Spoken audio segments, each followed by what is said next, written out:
Assalamualaikum warahmatullahi ta'ala wabarakatuh.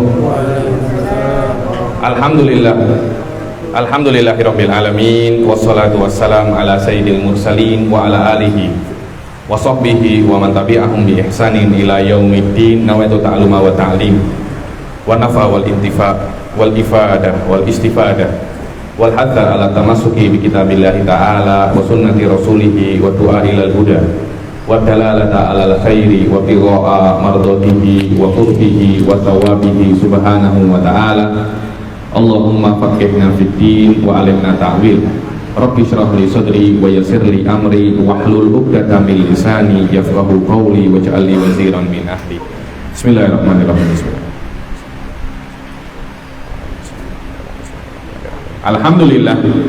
Alhamdulillah, pertama-tama yang saya hormati tuan rumah Al-Habib Ja'far bin Muhammad Bakir Asgaf, abang saya, begitu pula para ustadz, para sesepuh dan para jamaah daripada majelis taklim, daripada Zawiyah Asy-Syifa ini, terutama yang sudah lama saya tidak berjumpa, Pak Minto. Pak Minto ini dulu ketika saya pertama kali mengajar mantik di bawah kelas Sulamun Naurok itu pasti menyebut nama Pak Minto. Sampai sekarang orang-orang yang melihat video itu pasti mengatakan, oh itu ya, apakah yang tua itu Pak Minto? Jadi setiap ada orang tua yang saya sebut dikira itu Pak Minto. Jadi ini loh Pak Minto itu sebenarnya. Sampai sekarang itu, Habib, oh apakah Habib menjelaskan di kelas yang ada Pak Mintonya itu? Jadi Pak Minto itu sekarang menjadi ikon mantik. Wallahu a'lam. Dan beliau ini adalah murid daripada datuk saya Al-Habib Ali bin Muhammad Asgaf. Semoga diberi kesehatan dan umur panjang, amin amin ya rabbal alamin, untuk beliau dan untuk kita semua, amin amin ya rabbal alamin. Begitu pula untuk ustadz kita Al-Ustadz Ni'am, yang lama saya tidak pernah berjumpa dengan beliau. Sudah berapa tahun Ustadz Ni'am? Sudah lebih daripada 3 tahun mungkin tidak pernah berjumpa, tapi tetap jauh di mata, dekat di hati.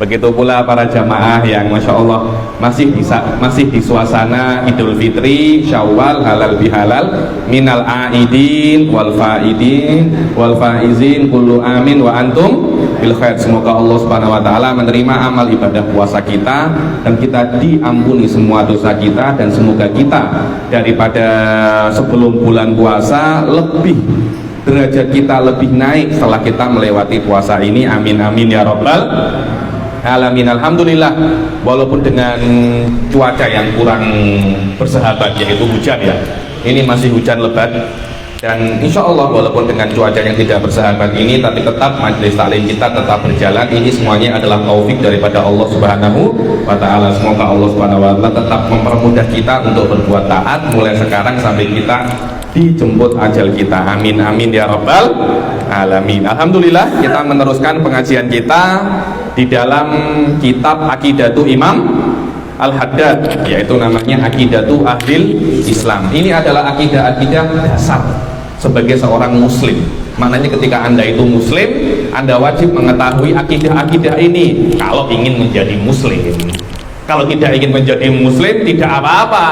Allah Subhanahu wa taala berfirman, "Faman syaa'a fal yu'min wa man syaa'a fal yakfur." Yang mau beriman ya beriman, yang tidak beriman ya tidak beriman, tapi semua itu ada konsekuensinya. Lek beriman ya mlebu surga, tidak beriman ya mlebu neraka. Semua itu ada konsekuensinya. Kalau Anda seorang muslim, ada beberapa hal yang mesti Anda ketahui. Karena itu tadi petang itu saya berbincang dengan Bang Sodik itu tentang beberapa hal, diantaranya perkara-perkara yang mesti diketahui oleh seorang muslim atau lebih dikenal dengan nama fardul ain.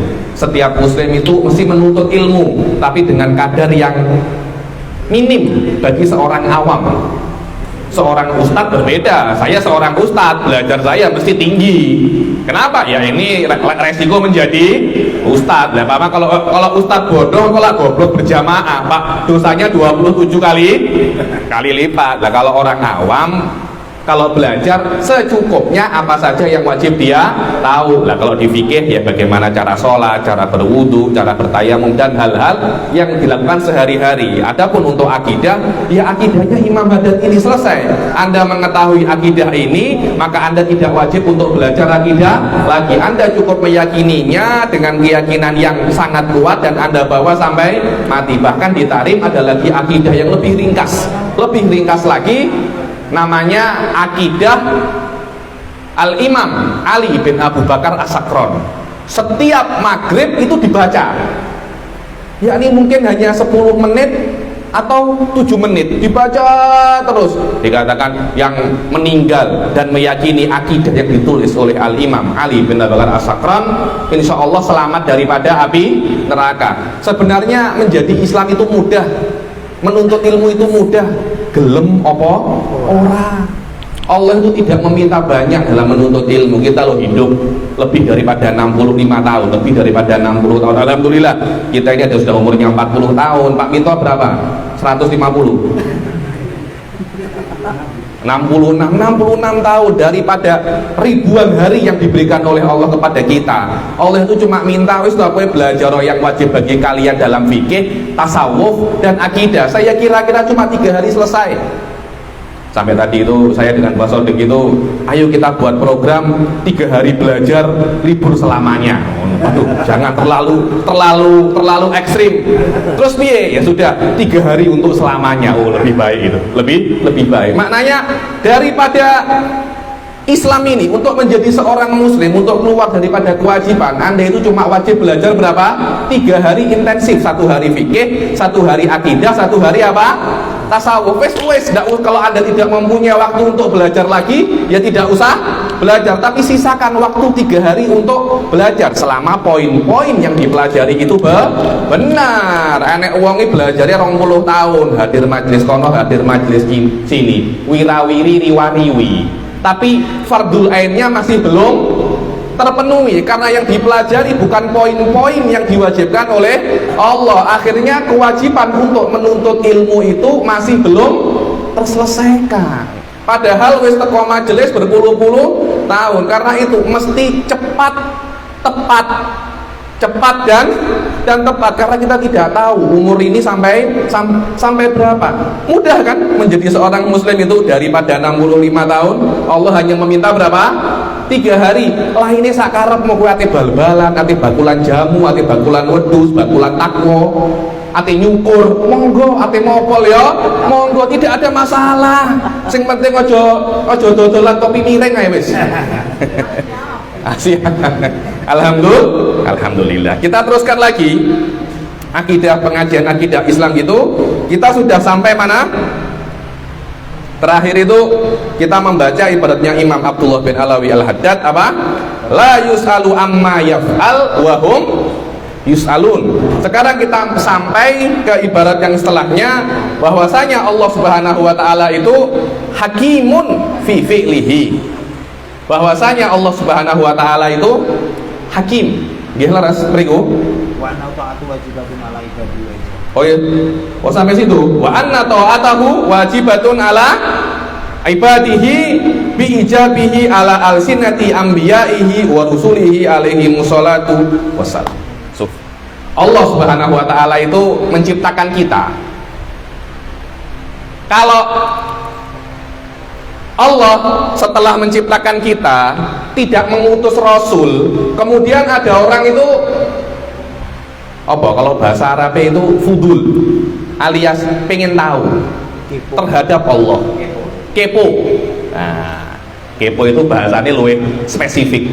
Kalau ada orang kepo terhadap Allah, niku angsal pahala napa mboten? Kalau tidak ada rasul, Allah tidak pernah mengutus rasul saumpamanya. Kemudian ada orang namanya Pak Minto, ingin mengetahui Allah, kepo terhadap Allah. Coba kalau ada orang kepo terhadap Anda risih apa tidak? Sudah kopinya? Niku kopi nopo jagong. Jadi kalau ada orang kepo terhadap Anda. Setiap daripada FB Anda dilihat, Anda teng pundi difoto, Anda teng pundi diikuti. Anda risih napa mboten? Risih kan? Di barat itu ada orang kerjanya itu motreti artis tanpa sepengetahuan artis yang kita kenal dengan nama paparazzi. Ya napa ya? Paparazzi ini paparazzi sampeyan niku pizza niku. Paparoni. Paparazzi niku pekerjaan yang tidak disukai oleh kalangan artis karena mencuri apa? Gambar. Bisa-bisa sebagian paparazzi itu dikriminalkan. Dikriminalkan. Begitulah kadangkala perkara yang namanya kepo itu bukan perkara yang disukai. Saumpamanya Allah Subhanahu wa ta'ala itu tidak mengutus Rasulnya untuk mengabari kita bahwasanya kepo terhadap Allah itu memberikan kita pahala, niscaya kepo terhadap Allah itu bisa berdosa. Seperti kalau ada orang ingin mengetahui urusannya rojo, ingin mengetahui urusannya presiden. Orang awam kepo terhadap urusan internal istana, kepo terhadap urusan internal kerajaan. Engko rojo akan ngomong, kowe nyapa to? Bro, dodolo jamu kono lho. Kono lho, dodolo pokis kono lho. Kowe nyapa ngurusi internal kerajaan. Kenapa Anda ngurusi internalnya Allah Subhanahu wa ta'ala? Karena itu kalau tidak ada Rasul, kita itu tidak tahu sholat itu mendapat pahala atau tidak. Kita tidak tahu puasa itu mendapat pahala atau tidak. Imam Abdullah bin Alawi Al-Haddad mengatakan bahwasanya kita wajib taat kepada Allah karena dikhabari oleh Rasul Shallallahu Alaihi Wasallam. So, Rasul itu mengkabari ya, Anda itu mesti paham bahwasanya Rasul itu bukan orang biasa. Karena kan kita kan belum pernah berjumpa Rasul ya, jadi kita itu masih menerka-nerka. Anda sering melihat Britain Got Talent apa tidak? Kalau dia ada acara di YouTube itu kan apa namanya, audisi pesulap, tapi pesulap yang elit. Saya ketika melihat audisinya saya itu geleng-geleng. Itu sulap. Itu apa namanya? Sulap. Mukjizat. Anda kalau tahu, kalau paham apa itu mukjizat, mukjizat itu sesuatu yang jauh melebihi apa? Sulap. Ada orang tiba-tiba ngomong kepada Anda, satu orang. Saya itu selalu apa namanya, memberi sebuah analogi ya, memberi sebuah analogi. Kalau ada orang, Anda bertemu dengan orang di tengah jalan dan Anda mengendarai sepeda motor, SIM Anda mati, Anda tidak pakai helm, dan Anda juga tidak mempunyai STNK. Di tengah jalan Anda bertemu dengan Mas Rama, di tengah jalan ketemu dengan Mas Rama, dan Mas Rama ini motornya abang, koyok wong bermendem, seperti orang habis mabuk. Rambutnya koyok apa namanya yang itu loh, apa? Kayak pang. Ngomongnya agak-agak ngelantur. Bertemu Anda di tengah jalan, kemudian Mas Rama itu ngomong dan Anda tidak pernah berjumpa dengan Mas Rama. Pada saat itu Anda papasan dan orang ini mengatakan, "Hei, jangan terus. Ning kono ono razia polisi." Ada razia polisi. Kinten-kinten panjenengan terus apa muter? Terus apa muter? Ndak duwe SIM, STNK mati, ndak gowo helm.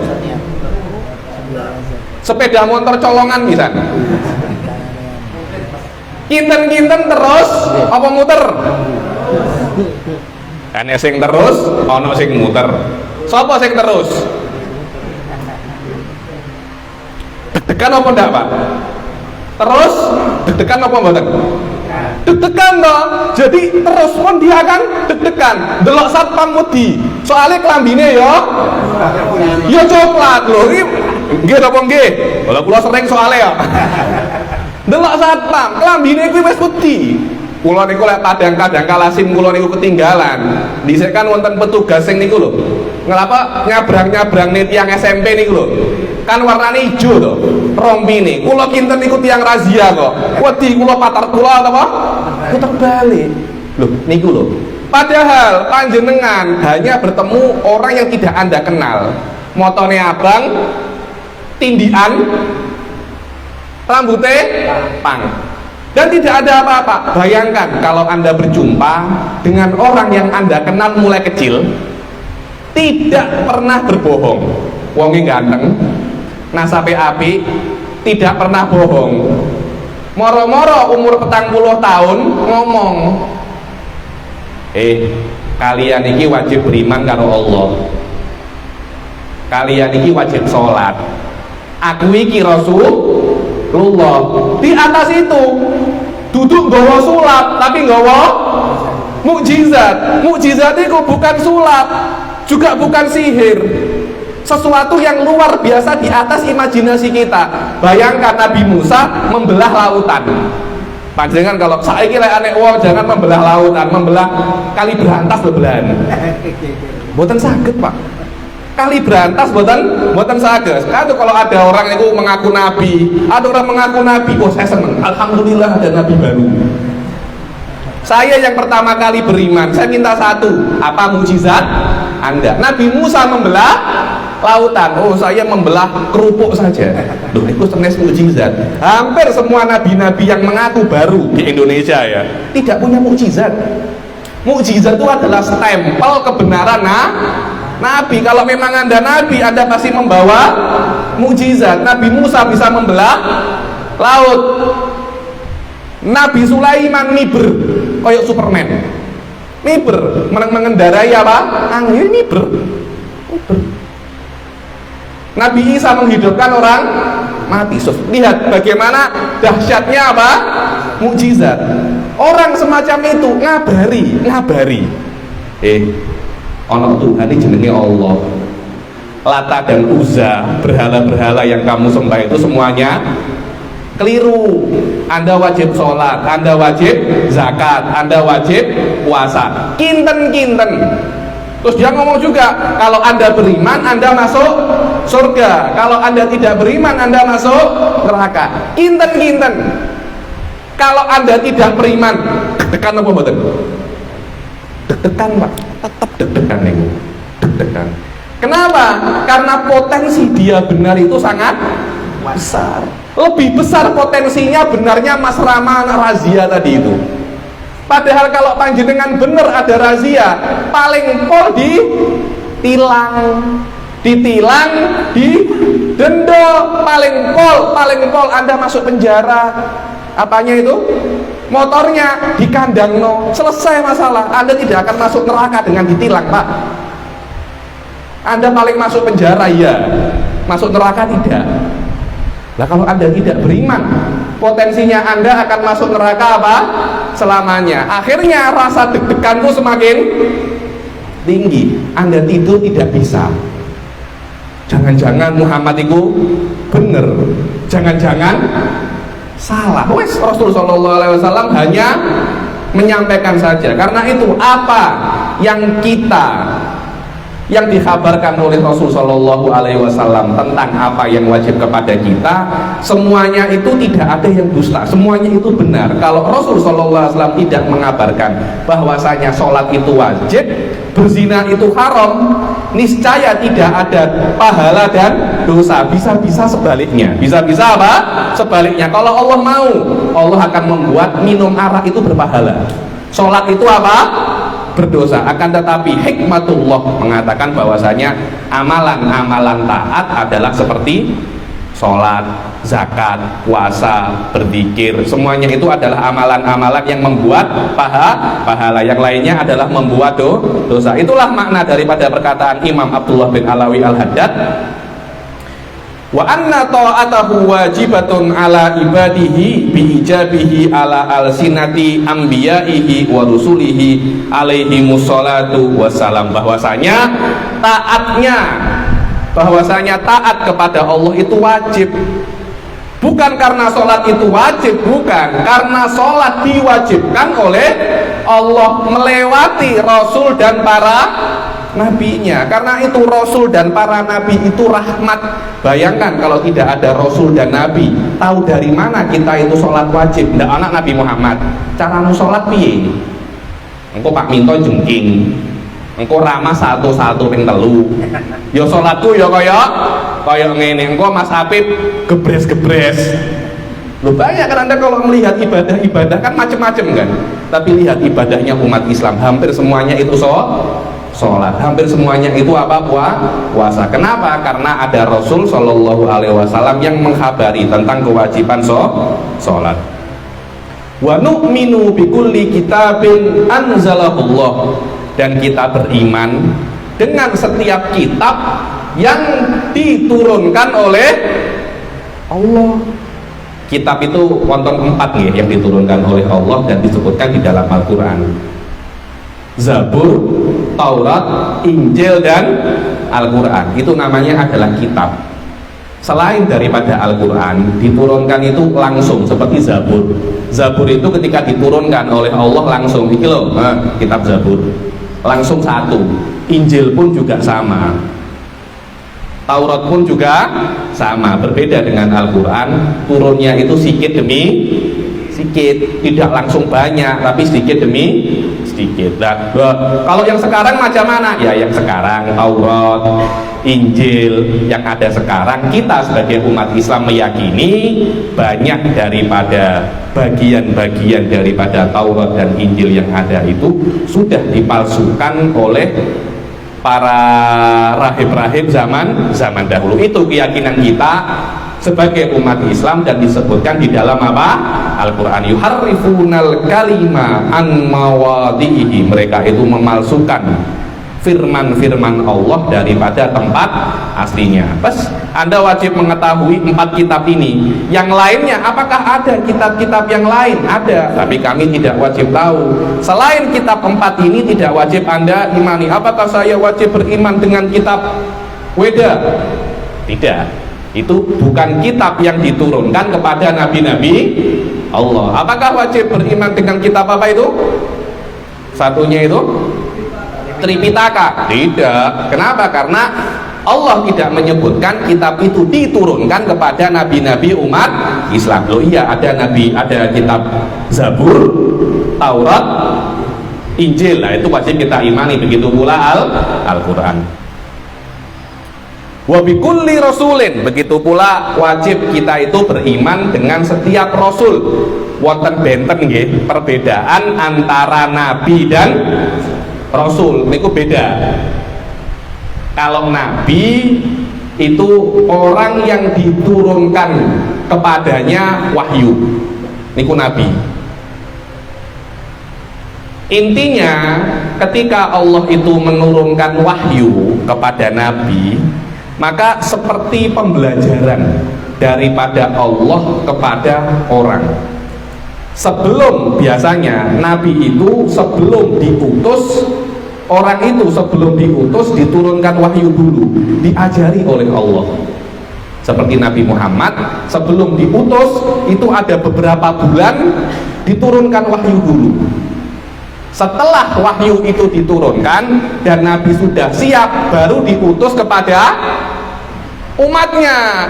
Karena itu di sini ada sebuah pesan: sebelum berdakwah sinawo, sebelum berdakwah yo mondoko, sekolah, neng kampus, neng pondok, golek guru. Ojo dakwah modal nekat, modal semangat.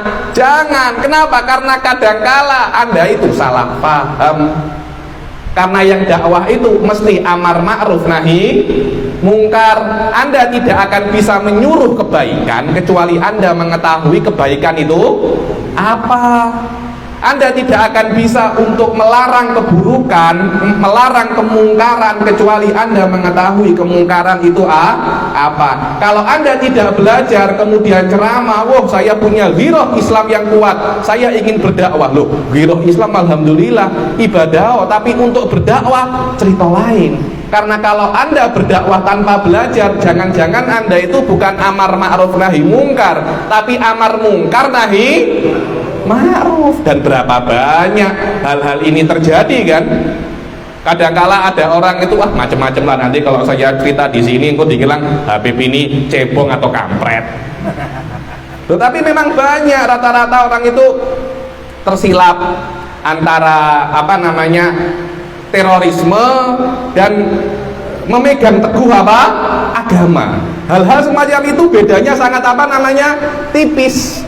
Bedanya sangat tipis sekali. Yang mengetahui ya memang orang-orang yang pinter. Karena itu belajarlah, jangan sampai tersilap. Belajarlah dahulu, baru setelah itu silahkan berdakwah. Nabi pun semacam itu, sebelum diutus, sebelum turun ayat wa anzir ashiratakal aqrabin. Nabi Muhammad ketika itu kholwat di Gua Hira, bertemu dengan malaikat Jibril beberapa bulan. Fatrah antara masa antara Nabi Muhammad bertemu malaikat Jibril dan ayat itu turun ada beberapa bulan. Masa-masa itu Nabi Muhammad belum menjadi Rasul lagi, karena masih belum diutus kepada manusia, masih menjadi Nabi. Dan itu adalah masa-masa kita belajar. Benten nggih, jadi ustadz niku mesti Anda itu belajar dulu lah. Kalau cuma sholat, zakat, puasa mudah, tapi kalau Anda mengajarkan orang mesti berbasiskan dengan ilmu. Kalau tidak, kita kan sering kan mendengar di Indonesia itu guru kencing berdiri, murid kencing salto, kencingnya karo salto. Kenapa? Ya karena itu salah terhadap memahami ilmu. Wa bi kulli rasulin arsalahullah wa bi malaikatillahi ta'ala. Dan inilah beriman kepada para malaikat. Imaniku Pak, imaniku Anda percaya dan mesti percaya dengan sesuatu yang tidak Anda lihat, tapi ada. Karena malaikat itu perkara yang gaib. Perkara yang apa namanya? Perkara yang gaib itu adalah perkara yang tidak tampak tapi dia ada. Di dalam Islam ada beberapa yang perkara yang tidak tampak, tapi wajib Anda untuk beriman kalau ingin kalau Anda ingin menjadi muslim. Di antara perkara-perkara yang wajib Anda percayai, walaupun perkara itu tidak tampak, adalah malaikat. Tapi sekarang iman kepada hal-hal yang gaib ini pada zaman ini disalahartikan iman kepada benda-benda yang mistis. Perkara yang gaib, tapi itu tidak wajib diimani. Keris, wayo Pak, keris kemudian diisi kerise, diisi akike, itu tidak wajib Anda imani. Maknanya Anda percaya akik ini berisi atau keris ini berisi, tidak membahayakan iman Anda. Anda percaya ya Anda tetap muslim, tidak percaya ya tetap muslim. Tapi malaikat benten malih niku. Tapi tidak semua malaikat ya. Anda mesti percaya malaikat itu ada. Dan malaikat yang wajib Anda ketahui secara detail namanya ada berapa? 10. Itu wajib Anda ketahui. Ada namanya Jibril, ada namanya Mikail. Walaupun sebagian ulama itu mengatakan sebenarnya nama Mikail itu bukan nama satu orang, bukan nama satu malaikat, tapi nama sekelompok malaikat. Seperti Rokib dan Atid, itu kan nama malaikat yang menulis amal perbuatan kan. Maksudnya ngomongnya di mana bahu kiri dan bahu kanan. Ada namanya Rokib dan Atid. Di bahu saya Rokib dan Atid, bahu Anda siapa? Ramadan Minto, maksud? Kan tidak kan? Sama-sama Rokib dan Atid. Karena itu para ulama mengatakan, sebagian daripada ulama, Rokib dan Atid ini bukan nama individu, tapi nama kelompok. ada kelompok daripada malaikat namanya Raqib dan Atid. Tugasnya kelompok ini mencatat amal perbuatan. Ya ada nama 10 apa namanya? 10 malaikat ini mesti kita ketahui detailnya. Ya apa ya? Seperti Anda itu menghafal Al-Fatihah, ya nama-nama malaikat ini dan ma'ruf, semua sudah tahu siapa saja nama malaikat tersebut. Wabil qadari khairihi wa syarrihi, dan Anda kena percaya dengan qada dan qadar. Nah ini Bang Sodik pembahasan qada dan qadar ini seneng dia. Di mana-mana apa? Dibahas. Ada perbedaan antara qada dan qadar. Makna qadar ini maknanya apapun yang ditentukan oleh Allah sejak zaman azali di dunia ini. Ada perkara-perkara yang memang tidak bisa Anda intervensi di situ. Anda lahir di mana? Pak Minto lahir di mana Pak Minto? Hah? Campur darat. Kalau disuruh milih mau lahir di mana? Kalau bisa mau lahir di mana? Loh, kita kalau bisa turun aku ngemoh deso.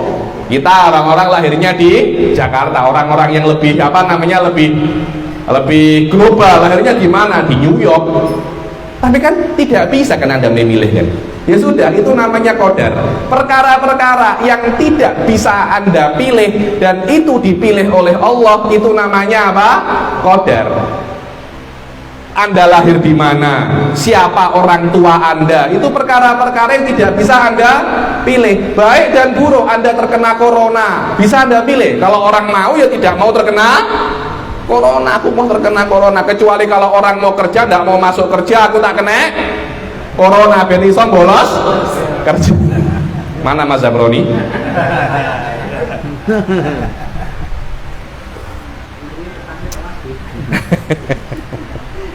Ada hal-hal yang memang keluar daripada pilihan kita, dan kadangkala itu baik dan buruk untuk kita, tapi bagi Allah tidak ada perkara yang baik dan buruk, itu tidak ada. Semuanya itu baik, karena sesuatu dari ketidakadaan menjadi ada, itu perkara yang baik. Di sini di dalam kitab ini tuh ada sebuah ibarat yang saya suka.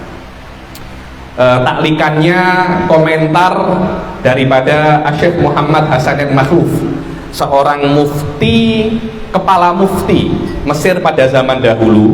Beliau mengatakan daripada Hikam Athaiyah, Al-Hikam, kitab Hikam yang dikaji di banyak pondok-pondok, dibilang, beliau menukil daripada Hikam Athaiyah, wa nikmatan ma kharaja maujudun anhuma. Dua nikmat yang mana setiap perkara yang ada di dunia ini tidak akan lepas daripada dua nikmat itu. Perkara yang ada di dunia ini ya, Pak Minto ada, panjenengan ada, semuanya ada. Setiap perkara yang ada tidak akan lepas daripada dua nikmat. Apa katanya Imam Ibn Athaillah? Wala budda likulli mukawwanin minhuma. Setiap perkara yang ada tidak akan terlepas daripada dua nikmat itu. Apa itu? Nikmatul ijad wa nikmatul imdad. Nikmatul apa? Nikmatul ijad wa nikmatul, dua nikmat. Nikmat ijad, nikmat ada. Dulu kita itu tidak ada. Allah Subhanahu wa taala berfirman, am khuliqu min ghairi syai'in am humul khaliqun. Mereka itu sebenarnya diciptakan dari ketidakadaan, atau mereka itu pencipta. Kita dulu itu tidak ada, oleh Allah kita diciptakan. Alam semesta itu dulu tidak ada, kemudian diciptakan oleh Allah. Setelah kita ada, Allah tidak lepas tangan. Walaupun orang-orang itu guyon, lah enek uangnya, biasanya uang wedok diguyon-guyoni, uang-uangnya kurang ajar aja nih. Kalau ada orang itu umurnya sudah apa namanya, orang belum menikah, bukan hanya perempuan, laki-laki pun juga sama. Umurmu piro? Umurku selawe. Hati-hati. Kalau sudah umurnya 30-40 tahun, Allah itu lepas tangan, dibilang. Allah itu lepas tangan. Itu salah nggih. Hubungan Allah dengan kita itu bukan hubungan Allah, bukan seperti hubungan arsitek dan rumah. Kita kalau mau bangun rumah, kita itu minta arsitek untuk apa? Gambar toh. Bergambar engko nyeluk tukang, bar nyeluk tukang dibangun, bangunannya selesai. Ya wis, arsitek tidak ambil pusing. Begitu pula tukang popol pun juga sama. Lho nggih napa nggih? Panjenengan tukang popol toh Mas Rama? Saya datang ke tempatnya Mas Rama, tolong di popol. Sudah dipopol, ketika mopol tanggung jawabnya Mas Rama. Kalau ada yang pitak-pitak ya saya kan marah loh, sampean iki motong bedus apa ndak kok pitak. Tapi setelah potongannya itu selesai, bagus Habib, bagus. Setelah 1 hari pitak, bukan tanggung jawabnya Mas Rama. Kenapa? Karena saya hanya bertanggung jawab ketika motong. Setelah mopol bukan tanggung jawab. Apakah Allah semacam itu? Dulu ketika saya ciptakan, tanggung jawab saya. Setelah Anda jadi, bukan tanggung jawab saya. Tidak. Allah Subhanahu wa taala memberi kita nikmat dengan menciptakan kita. Dhisik awakmu ndak ono toh, tak ciptakan Anda menjadi ada. Alhamdulillah. Setelah itu Allah tetap mensuplai kita dengan nikmatnya. Tetap disuplai untuk terus ada. Kalau tidak disuplai nikmat sama Allah, kita itu mati. Detak jantung kita itu adalah nikmat daripada Allah. Selama Anda ada dan untuk tetap ada, detak jantung itu mesti bekerja, nafas mesti bernafas, aliran darah terus mengalir. Selama Anda hidup, Anda terus disuplai oleh Allah nikmatnya. Karena itu Allah Subhanahu namanya para ulama itu mengatakan kematian itu bukan malaikat Israel mencabut nyawa, akan tetapi stopnya suplai nikmat daripada Allah. Selama Anda ada, Anda akan tetap disuplai nikmat oleh Allah. Allah tidak lepas tangan dengan Anda.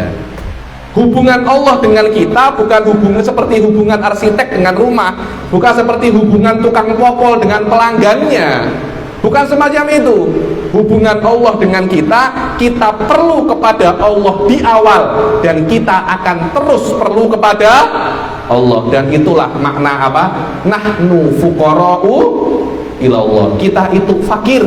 Makna fakir isim atau sifat musyabbahah, maknanya sekarang kita perlu dan nanti kita pun akan perlu kepada Allah Subhanahu wa ta'ala. Itulah makna daripada ibarat yang ada di dalam hikam atau ilah apa? Dua nikmat yang perkara yang ada di dunia ini, sawaun Anda itu manusia, jin, malaikat, apapun itu tidak akan lepas daripada nikmat Allah itu apa? Nikmatul ijad wa nikmatul imdad. Kata-kata imdad ini para ulama, para habaib, para ahli tasawuf selalu mengatakan di dalam qasidahnya madad. Pernah dengar? Madad. Apa itu madad? Ya Allah, jangan engkau putus suplai nikmatmu daripadaku, karena kalau engkau putus suplai nikmatmu kepadaku, aku ini bisa mati. Karena itu kita itu semuanya dari nikmat ke nikmat. Sebab itulah kita ini tidak mempunyai hak untuk menuntut kepada Allah itu surga. Kita lihat di kelas yang lalu bahwasanya dikatakan di dalam kelas yang lalu itu Allah Subhanahu wa ta'ala itu tidak akan bisa dolim ke hambanya. Maknanya Allah Subhanahu wa ta'ala itu tidak mungkin dolim, karena semua adalah miliknya Allah. Lihat, tadi itu saya itu melihat kitab ini sedang saya baca di Malaysia. Kitab namanya Jauharatul Tauhid yang disyarahkan oleh Al-Imam Al-Baijuri. Pernah dengar? Imam Al-Bajuri itu dulu beliau itu adalah Syekhul Azhar. Pada zamannya Syekhul Azhar itu adalah kepala ulama Al-Azhar, Jamiah Al-Azhar. Jadi kalau ada ulama ribuan di Al-Azhar, kepalanya hanya satu. Sekarang ketuanya adalah Syekh Ahmad Thayyib. Dulu Al-Imam Al-Bajuri pernah menjadi kepala ulama apa? Al-Azhar. Di dalam kitabnya beliau itu mengatakan bahwasanya apa sih zalim itu, apa sih? Kedzaliman adalah wad'u syai'i fi mahallihi. Wad'u syai'i bukan, itu adalah apa? Keadilan. Zalim adalah wad'u syai'i fi ghairi mahallihi ma'al i'tirad ala fa'ilihi. Kedzaliman adalah bagaimana Anda itu meletakkan sesuatu di selain tempatnya. Anda menggunakan sesuatu yang bukan milik Anda, itu zalim namanya. Kereta atau mobil abang saya pakai tanpa izinnya, Anda zalim. Mobil kawan Anda, sepeda motor kawan Anda pakai tanpa izinnya, Anda zalim. Perkara-perkara yang mesti diletak di E, Anda letak di B, zalim. Sekarang kita ini miliknya siapa? Miliknya Allah. Allah nak letak kita di mana pun, apakah Allah zalim? Tidak ada. Semua yang ada di dalam kita itu miliknya Allah. Sering kalau saya mengajar itu sering saya beri analogi. Panjenengan punya uang dan panjenengan punya pembantu. Pembantu itu Anda suruh tolong belikan kopi. Tadi itu saya tuh ngopi sama Bang Sodik. Nyuruh pegawainya, tukokno aku kopi iki. Kira-kira Bang, kalau pegawainya itu ngomong, kok kopinya apa? Kenapa kok tidak teh? Kira-kira jawaban panjenengan apa Bang? Loh, sak sirku toh. Lho nggih napa nggih? Sak sirku toh. Wong duit-duitku kok.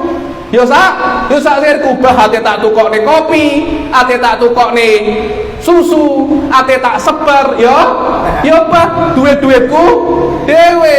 Sama, kita ini punyanya siapa? Kita ini punyanya Allah. Allah mau membuat kita seperti apa, ya bah sak sire Allah. Karena itu Allah tidak akan mungkin dolim kepada kita, karena kita semua itu miliknya Allah. Dikatakan di sini bahwasanya walau annahu subhanahu ahlaka jami'a khalqihi fi tarfati ainin lam yakun bidzalika ja'iran alaihim. Kalau Allah itu menghancurkan manusia sekejap mata saja, sekejap kabeh saiki diciptakan sesuk mati kabeh, saiki diciptakan sesuk mlebu neraka kabeh, apakah Allah itu zalim? Sekiranya kita boleh komplain, nyapa toh ya Allah kalau cuma mau menghancurkan kenapa kita diciptakan? Ora usah nyiptakne lah wis, ngesel-ngeseli wae, ngrepot-ngrepoti. Lho nggih napa nggih? Kalau kita kan berdibangun dihancurkan lagi. Nyapa bangun ya, senengane bangun terus dibrukne. Nyapa? Kurang kerjaan, kuwi jenenge iseng. Lek menungso bareng bangun saiki bangun sesuk dibrukne iseng. Lek wong sugih jawabane lho sak sir-sirku to. Duitku akeh. Allah Subhanahu wa taala semacam itu lho. Aku ate bangun tak brukne ya sak karepku. Bar bangun ate tak bakar ya sak karepku. Di dalam Al-Qur'an dikatakan apa? Di dalam ayat tadi sudah saya nukil ayatnya itu. Di dalam ayat laqad kafara alladzina qalu innallaha huwal masih ibnu maryam, katanya ada beberapa kelompok yang mengklaim dan mendakwa bahwasanya Allah itu adalah Nabi Isa, dan banyak ya yang mengatakan Nabi Isa itu adalah Tuhan dan menyembahnya. Apa katanya Allah? Qul faman yamliku minallahi syai'an in arada an yuhlikal masiha bena maryama wa ummahu wa man fil ardi jami'a. Katakanlah, siapa yang bisa menghalangi Allah kalau Allah itu ingin menghancurkan Masih ibnu Maryam, dicabut nyawanya, bukan dimatikan, yuhlik, dihancurkan, tidak bersisa, diluluh lantakan. Wa ummahu, dan emaknya dan ibunya Siti Maryam. Le Allah ate mencabut nyawanya Nabi Isa dan emaknya pisan. Waman fil ardi, dan semua manusia. Sopo sing ate ngalangi. Sapa sing ate ngalangi? Wa ummuhu wa man fil ardi jami'a walillahi mulkus samawati wal ard. Dan milik Allah segala apa yang ada di bumi dan segala apa yang ada apa di langit. Selama itu milik Anda, yo sak sir-sirmu toh. Kan seperti itu kan? Yo sak sir-sirmu toh. Ate mau pateni, ate mau buah, ate mau bakar, yo sak sire Allah Subhanahu wa taala. Kalau kita memahami makna ini, hati itu adem. Ketika kita mempunyai harta, ingatlah harta Anda itu bukan milik Anda. Hakikat daripada kepemilikan itu hanya nisbah antara Anda dan benda itu. Karena itu, handphone ini sekarang milik Bang Jen, besok bisa menjadi milik saya. Kenapa? Berpindah kepemilikan. Allah tidak ada semacam itu. Bumi ini milik Allah dan tidak akan pernah berpindah kepada selain Allah. Maknanya benda yang kita miliki seyogyanya semuanya bukan milik kita tapi milik Allah. Kalau Allah mengambil sewaktu-waktu, yo saksir sire Allah. Kalau kita paham semacam ini, hati itu apa? Tenang. Hati itu tenang. Akhirnya hubungan kita dengan dunia, hubungan kita dengan keluarga, hubungan kita dengan orang yang kita cintai itu tidak terlampau kuat. Kalau kalian terlalu mencintai ibu Anda, terlalu mencintai harta Anda, terlalu mencintai istri Anda, dan Anda lupa itu adalah milik Allah. Ketika Allah mencabutnya, Anda akan sakit, sebagian stres. Dulu itu di negara Konoha, tahu negara Konoha apa enggak? Mas Rozik tahu, negaranya Naruto.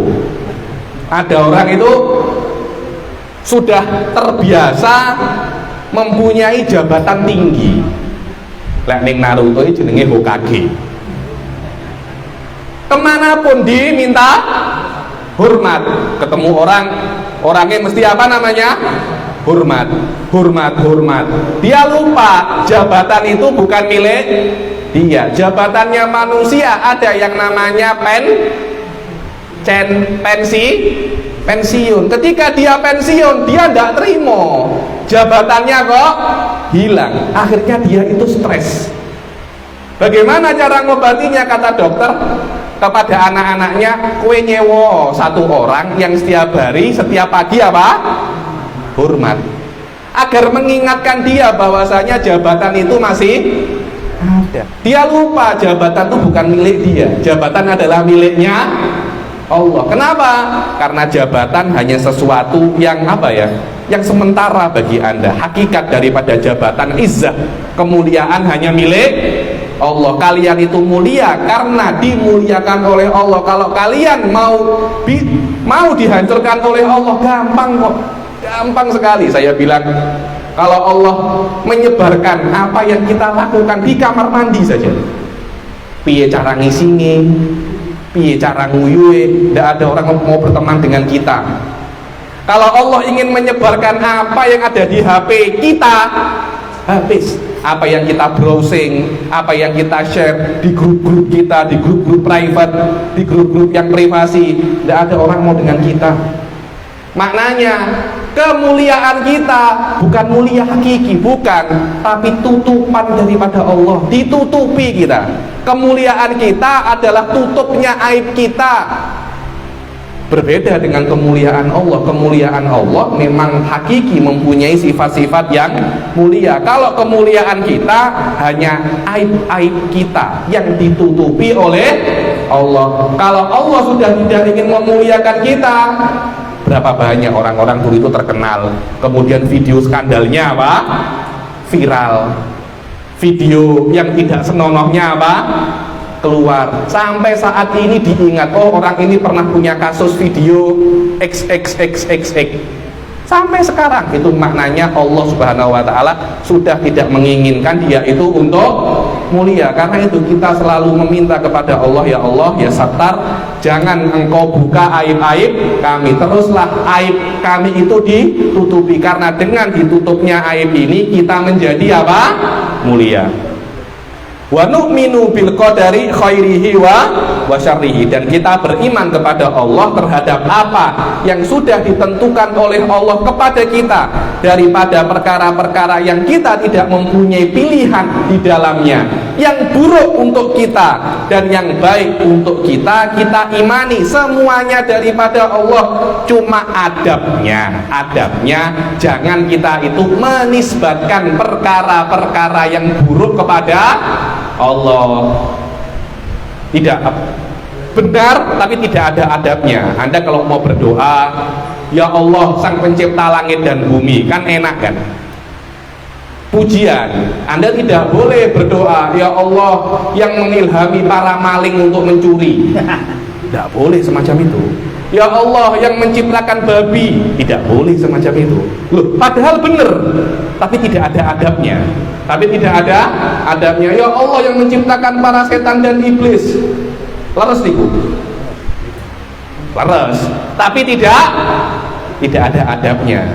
Di makomi taklim semacam ini tidak ada masalah, tapi hakikatnya tidak boleh. Kita mesti berguru kepada jin. Di dalam surat Al-Jin itu ada yang hafid di sini. Di dalam jin itu, ketika jin itu mengatakan bahwasanya perkara-perkara yang baik disebutkan daripada Allah, tapi ketika perkara-perkara yang buruk, fa'ilnya itu menjadi naibul fa'il. Pelakunya itu disamarkan, bukan Allah, tapi hakikatnya adalah Allah. Kenapa? Karena jin mengetahui adab, walaupun itu perkara, karena bagi kita itu perkara yang tidak baik, tapi bagi Allah, oh kalau corona bagi kita tidak baik, apakah bagi Allah corona itu juga tidak baik? Sama, bagi Allah semuanya apa?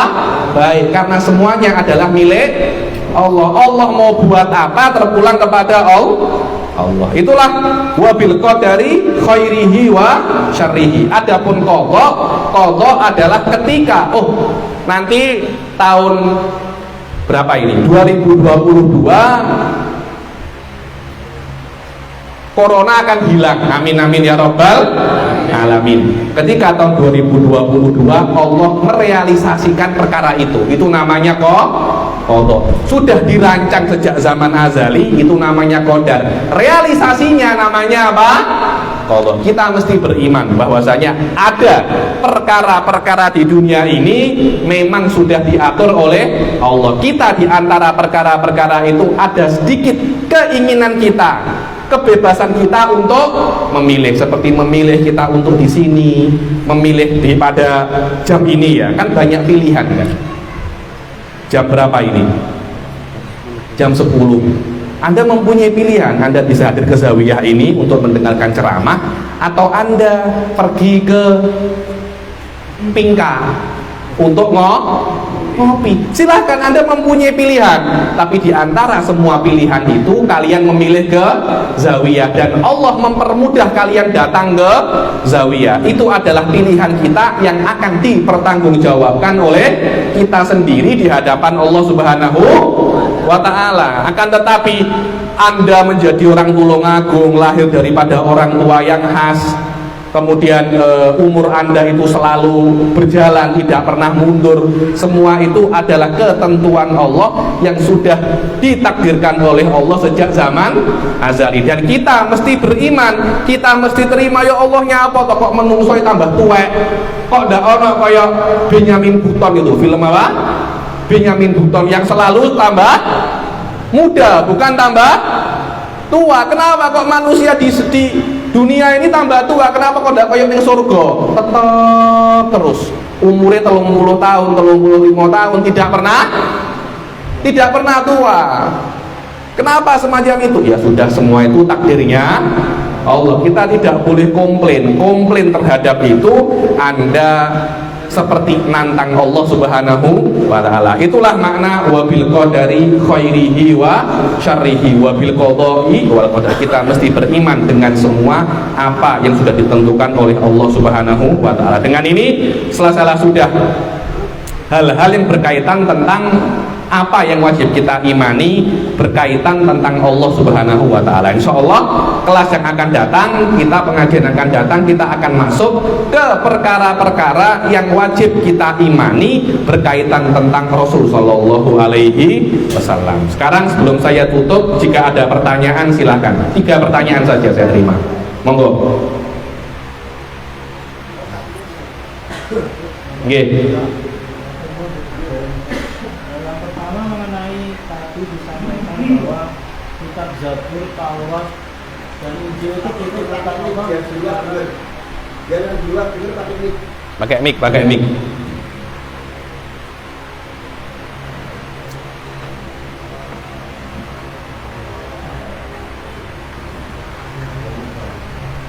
Terima kasih untuk kesempatannya. Pertanyaannya Bu, tadi disampaikan bahwa kitab selain Al-Quran, Zabur, Taurat, Injil itu diturunkan secara komplit langsung terjadi, tidak berangsur. Pertanyaannya, apakah Nabi jadi selain Rasulullah itu bisa baca dan tulis, tidak ummi seperti Nabi Muhammad SAW? Wallahu a'lam, saya pun tidak tahu secara spesifik apakah nabi-nabi selain Nabi Muhammad itu bisa baca dan tulis. Dohirnya wallahu a'lam bisa. Dohirnya itu apa namanya? Bisa. Tapi mungkin ada dalilnya apa? Saya tidak tahu. Wallahu a'lam. Secara spesifik saya pribadi berpendapat mungkin mereka bisa baca dan tulis. Tapi apakah memang benar-benar bisa baca dan tulis? Saya tidak tahu. Tapi apakah Rasul bisa baca dan tulis? Kita tidak mengetahuinya. Selain Rasul Muhammad ya, itu tidak mempengaruhi keimanan kita. Oh, apakah Nabi Musa bisa baca dan tulis? Saya tidak tahu. Anda tetap Muslim, saya tetap Muslim. Tapi apakah ada Nabi namanya Nabi Musa? Ada. Khusus Nabi Muhammad, kita mesti mempercayai bahwasanya dan mengetahui Nabi Muhammad itu tidak bisa baca dan tulis. Kenapa? Bukan karena Nabi Muhammad itu ya itu bukan, tapi itu memang hikmah daripada Allah. Kenapa? Agar tidak ada orang-orang setelah Nabi Muhammad yang meyakini atau mengira Al-Quran ditulis oleh Nabi Muhammad. Kalau Rasul bisa baca dan tulis, nanti dikira Al-Quran itu ditulis oleh Nabi Muhammad. Karena itu bagaimana seseorang yang tidak bisa baca dan tulis membawa Al-Quran yang orang paling pintar baca dan tulis pun bekerja sama tidak bisa menulis semacam Al-Quran. Maknanya Al-Quran itu bukan daripada Nabi Muhammad, daripada Allah Subhanahu wa Ta'ala. Wallahu a'lam. Terima kasih. Seperti kemarin tadi menyikapi bahwa kita tidak diwajibkan beriman kepada kitab selain 4 tadi yang disebutkan dalam Al-Quran. Betul. Lantas bagaimana menyikapi apabila di suatu daerah itu biasa menggunakan, misalkan sebutlah misalkan kitab Jawa, Primbon misalkan, yang biasa dalam setiap kehidupan orang-orang Jawa selalu menggunakan, mayoritas menggunakan itu menyikapinya bagaimana? Primbon itu saya pun juga bukan pernah menggunakan primbon ya. Saya pernah membaca primbon dan pernah melihat buku-buku yang berkaitan tentang primbon. Oh, pertama sebelum kita membahas tentang menyikapi primbon, apakah kita wajib beriman dengan primbon? Oh, ada buku primbon, ini adalah primbon. Saya tidak beriman terhadap primbon. Apakah Anda keluar daripada Islam? Tidak, saya percaya kepada primbon. Sebentar dulu, kita lihat apakah buku primbon ini bertentangan dengan Islam. Ayo, sekarang pembahasan yang sedikit lebih susah.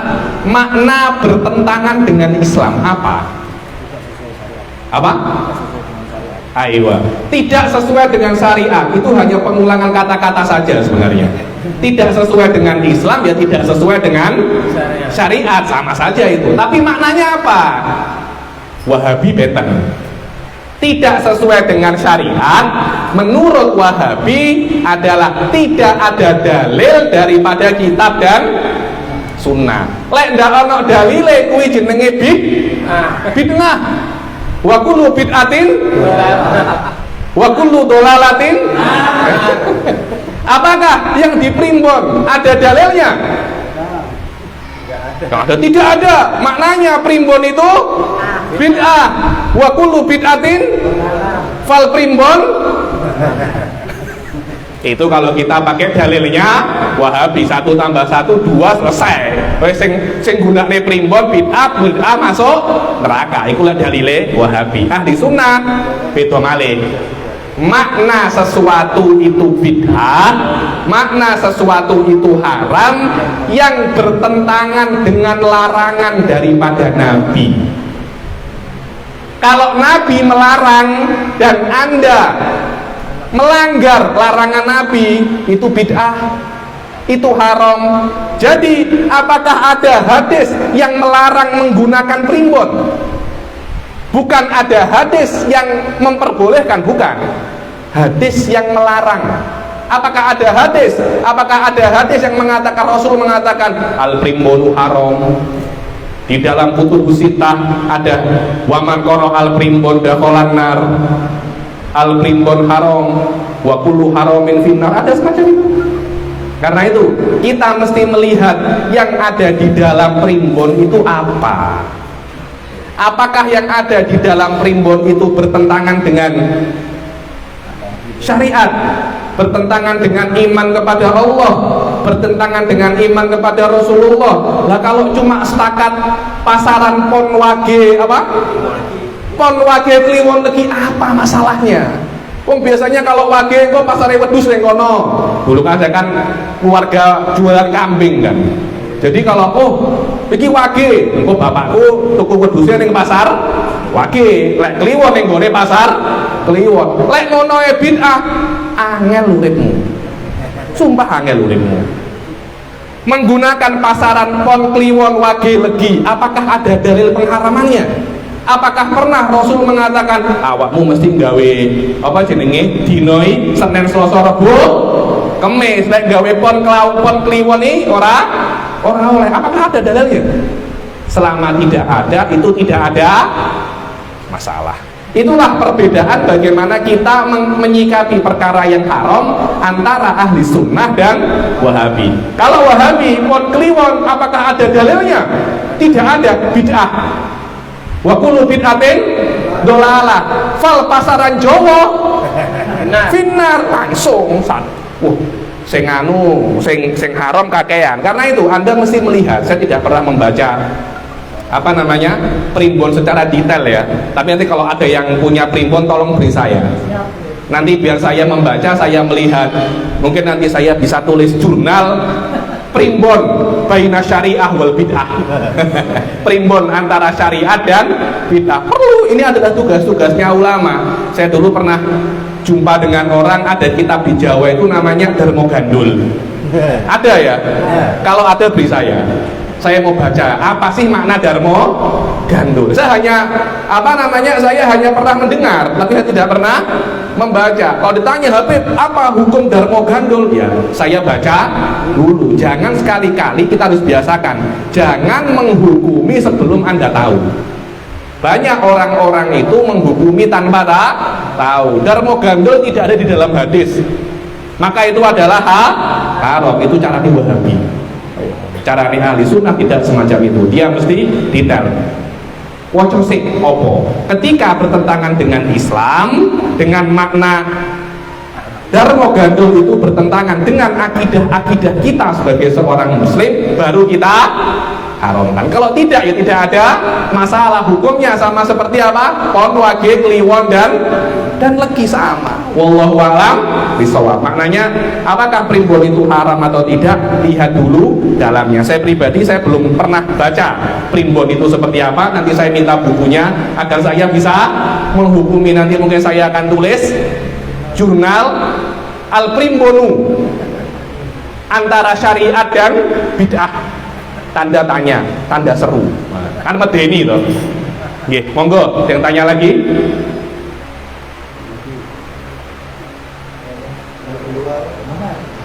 Kalau tidak ada, biasa mawon pertanyaan santai-santai.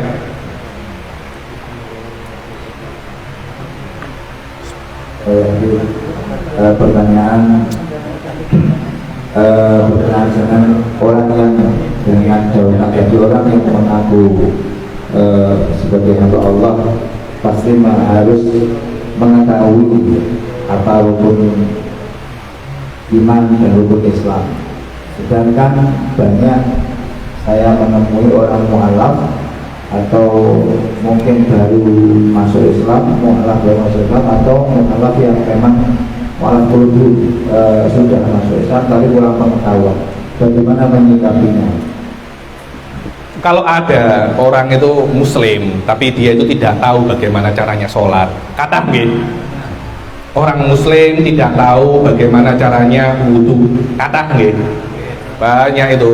Ini bukan hanya di Indonesia, di beberapa negara-negara yang pernah saya kunjungi, orang-orang yang hidup di di pelosok-pelosok itu masih tidak tahu caranya sholat, tidak tahu caranya puasa. Ketidaktahuannya mereka itu sangat jauh di bawah level kita. Mungkin kalau kita itu di sini mungkin khilafnya itu wah ini posone ru'yah apa hisab ya. Itu khilaf-khilaf yang tinggi itu. Kalau Anda itu di pelosok-pelosok, waduh, membasuh mukai wajib apa enggak ya? Sholati wajib apa? Ora. Kita lihat bahwasanya kalau memang ada mu'alaf, yang dia itu masih belum mengetahui dasar-dasar Islam, kita beri dia waktu untuk mengetahuinya, kita ajari dia. Kira-kira untuk mengetahui dasar-dasar Islam ini perlu berapa? Saya pribadi saya melihat untuk mengetahui dasar-dasar yang wajib Anda ketahui sebagai seorang Islam hanya perlu 3 hari. Perlu 3 hari intensif, 1 hari 3 kali pertemuan. Selama 3 hari Anda bisa mengetahui apa yang wajib Anda ketahui sebagai seorang muslim. Kalau lewat 3 hari dan dia masih belum mengetahuinya, maka meteran dosa itu akan berjalan. Kayak Anda naik taksi itu loh, argo taksi itu akan jalan. Semakin lama Anda tinggal, ya argonya semakin banyak. Loh, kok susah? Bukan susah, mau atau tidak. Menjadi seorang muslim ada konsekuensinya. Menjadi non muslim juga ada konsekuensinya. Semua yang ada di dunia ini angel Mas Zanroni, bukan susah. Saya itu berbincang dengan ayah mertua saya beberapa hari yang lalu itu, Habib Umar Mutahar. Beliau menyebutkan satu ayat, wa balawnahum bil hasanati was bisayiati wal hasanat. Kita uji manusia itu dengan musibah. Musibah adalah ujian, nikmat juga ujian. Perkara yang buruk itu ujian, perkara yang baik itu juga ujian. Jadi manusia itu ning donya ya ima oleh musibah, ya ima oleh nikmat. Kabeh kuwi ujian. Kabeh kuwi apa? Ujian. Lek ana musibah ujiane ya mesti sabar. Ana nikmat ujiane ya mesti syukur. Begitu pula Anda menjadi muslim juga ujian. Apakah Anda bisa untuk melakukan perintah-perintah sebagai seorang muslim? Apakah nikmat ini bisa Anda syukuri atau tidak? Anda tidak menjadi muslim juga ujian. Apakah di dalam waktu Anda tidak menjadi muslim, Anda akan mendapat hidayah? Anda akan mencari hidayah untuk menjadi seorang muslim. Semua yang ada di dunia ini adalah ujian daripada Allah. Selama Anda manusia, Anda akan tetap diuji. Ya memang kalau Anda itu seorang mu'alaf, ya Anda belajar. Bukan hanya mu'alaf, orang-orang muslim yang orang tuanya Islam juga mesti belajar. Belajar itu bukan hanya di SD, di SMP, di SMA. Belajar Islam itu mesti. Banyak orang itu tidak tahu. Anda sebagai seorang muslim, Anda mesti belajar dasar-dasar Islam yang kita kenal, namanya fardul ain. Insya Allah saya itu berminat, mempunyai niat ke depan untuk membuat daurah 3 hari intensif fardul ain, 3 hari belajar, libur selamanya, atau namanya yang Bang Sodik 3 hari untuk selamanya. Mana yang lebih bagus Pak Minto? 3 hari libur, 3 hari untuk selamanya. Memang kita sebagai seorang muslim wajib untuk mengajarkan ya. Jadi ketika ada orang tidak belajar jangan dimaki, diberitahu bahwasanya belajar dasar-dasar agama itu apa?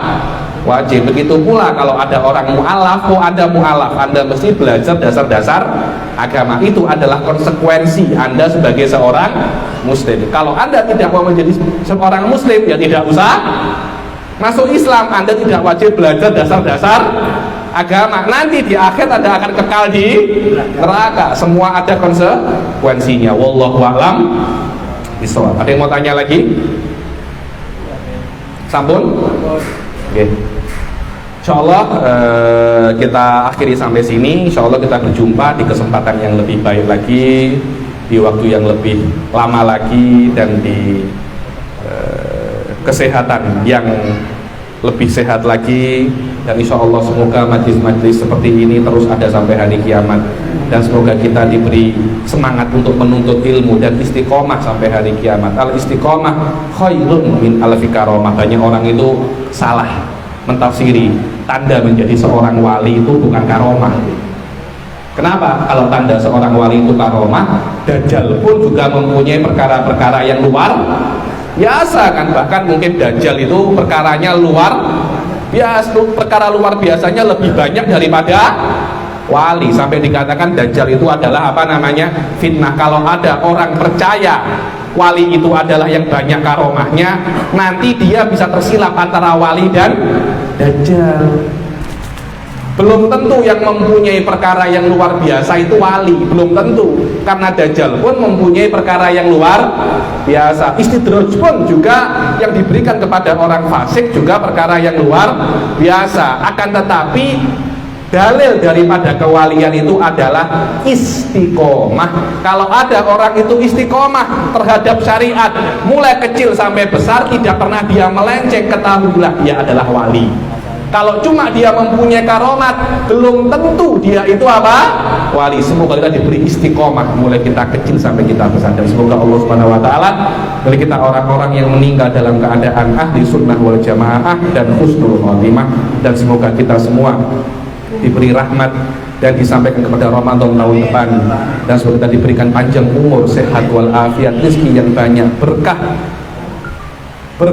turah-turah, dan bisa pergi ke Mekah dan Madinah. Amin amin ya rabbal alamin. Allahumma ja'al hadza jam'an marhuma wa tafarraqna min ba'di tafarruqan ma'suma wa taj'al fina wa la minna syaqiyan wa la mahruma. Allahumma la tad'alna dhanban illa ghafarta wa la syaqiyan illa as'atahu, la dhaliman illa hadaitahu, la madluman illa nasarta, wal hajatan min hawaiji dunya illa laka fiha ridha wa nafiya sallallahu ya rabbal alamin. Rabbana arinal haqqa haqqan warzuqna tiba'ah wa arinal batila batila warzuqna sinabah. Rabbana atina fid dunya hasanah wa fil akhirati hasanah wa qina adzabannar. Wa sallallahu ala sayyidina Muhammadin wa ala alihi wa sahbihi wa sallam wa ala hadhihi wa ala kulli niyatin salihah wa ala ma wa asrafuna salihun wa ila nabi Muhammad sallallahu alaihi wasallam. Al-Fatihah. A'udzubillahi minasyaitonir rajim. Bismillahirrahmanirrahim.